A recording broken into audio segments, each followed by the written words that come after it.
बिस्मिल्लाहिर्रहमानिर्रहीम। बहुत अल्लाह बख्शे मेरी सास में कहती थी दाल जड़ी नी बेनार। और इस मुहावरे का मुझे आज तक नहीं समझ आई कि क्या मतलब है। अगर किसी को पता हो तो प्लीज़ बता दें।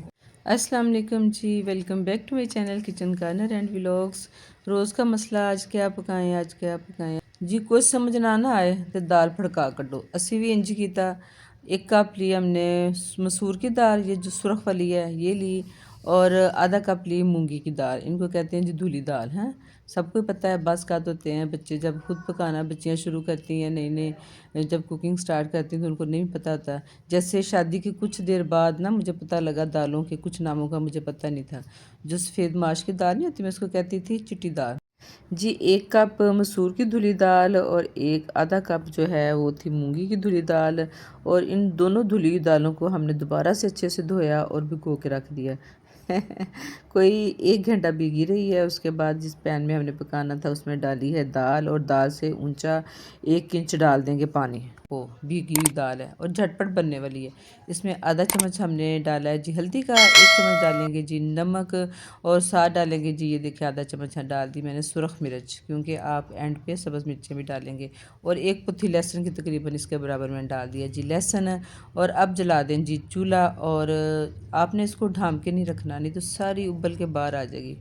और जी जनाब और जिस दाल को हम बड़े सिंपल तरीके से बड़ी कम चीज़ों के साथ बना रहे हैं, इसमें ना हम प्याज डालेंगे, ना अदरक डालेंगे, ना टमाटर डालेंगे, लेकिन इसके बावजूद ये दाल इतनी मज़े की बनती है कि आप खाएंगे तो माशाल्लाह ना उंगलियां चाटते रह जाएंगे।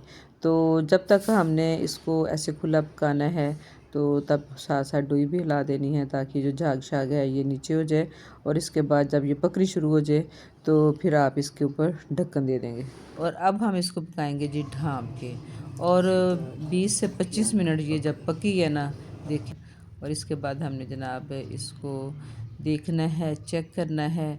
देखिए माशाल्लाह शक्ल से लग रहा है जी दाल हमारी जो पकने के करीब है, माशाल्लाह माशाल्लाह।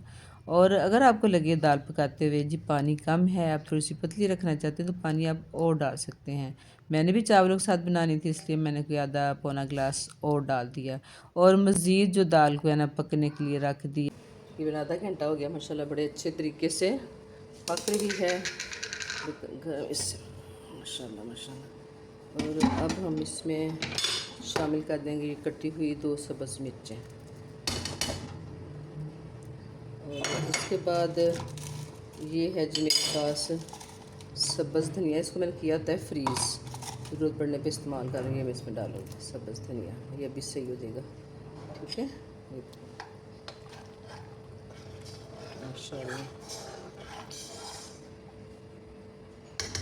अब हम थोड़ा सा चूल्हा करेंगे जी तेज़। और जी मैं अपने खानों में सारे मसाले अलग-अलग यूज़ करती हूँ, मैंने कभी मिक्स करके नहीं रखे। जैसे ये धनिया है, बिस्मिल्लाह मैंने टीस्पून आधा डाल लिया, और थोड़ी सी ये काली मिर्च हमने डाल लिया है, और ये आधा चम्मच ये ज़ीरा कुटा हुआ, ये जी मेरे मसाले हैं। और दाल हमारी पक गई है। अब हम इसको ढाँपेंगे और अब चूल्हा कर देंगे बंद। और अब हम लगाते दाल को तड़का लगाती हूँ जी देसी घी का, बस आप डालें मुनासिब सारा। देखिए ज़रा देसी घी, इसको ज़रा हम करेंगे जी गरम। थोड़ा सा डाल देंगे जी प्याज। जब इतना तो हो गया ना, अब हम ये मैंने कोई ये ना 5-6 कलियाँ लहसुन की थी, इनको बारीक बारीक काट कर। लहसुन के तड़के का बड़ा मज़ा आता है मूंगी मसूर की दाल में।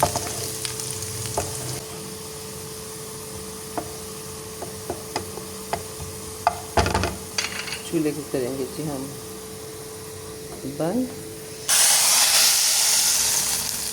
माशाल्लाह देसी घी की खुशबू बहुत अच्छी आती है।